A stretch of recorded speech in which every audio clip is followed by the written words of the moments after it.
My mom would be at all my sporting events. Let's say I was playing football, okay?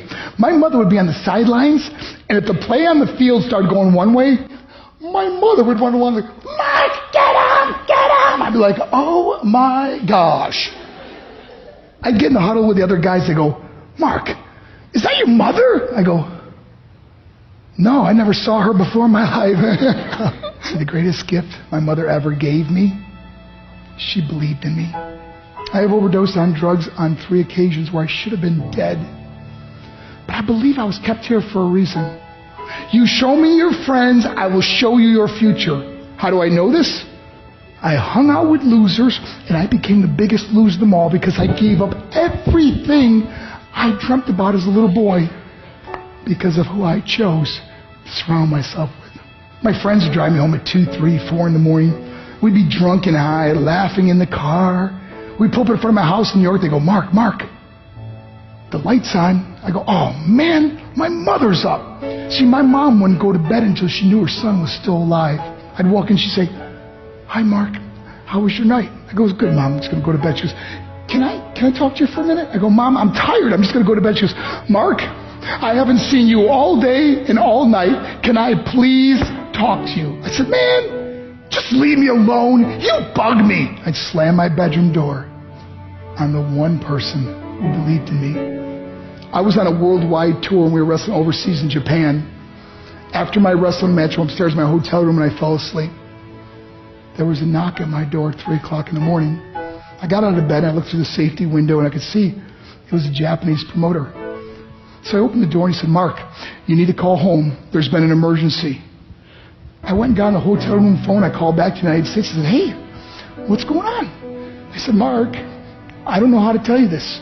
I said, just tell me what happened. I suddenly started crying. They go, Mark, I can't tell you. I said, just say it.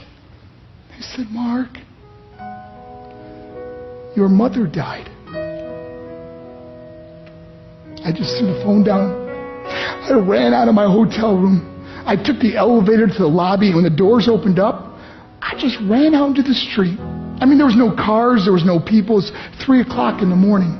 And I walked down the middle of a street in Hiroshima, Japan, and I remember looking up and just saying, Mom, I am so sorry. I flew home for her funeral, and I was so nervous to walk up to her casket, so I just stood way in the back.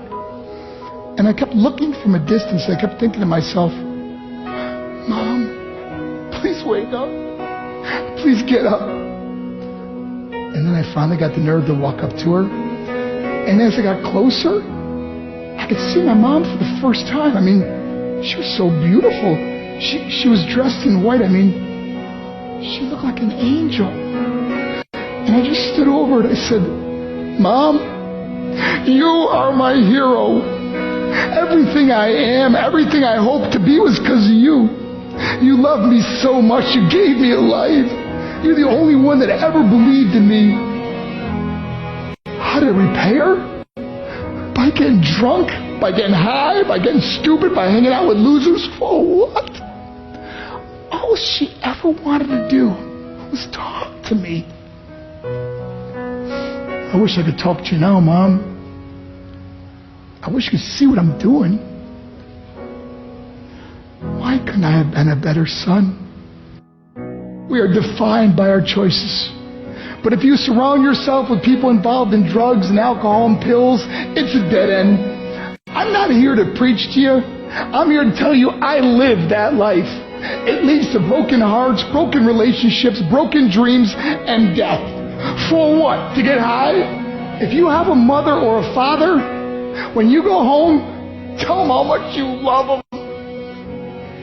See, my whole life was about being rich and famous. I had to be a millionaire. I had to win the race. I had to win the race at the expense of my marriage, my family, my friends. For what?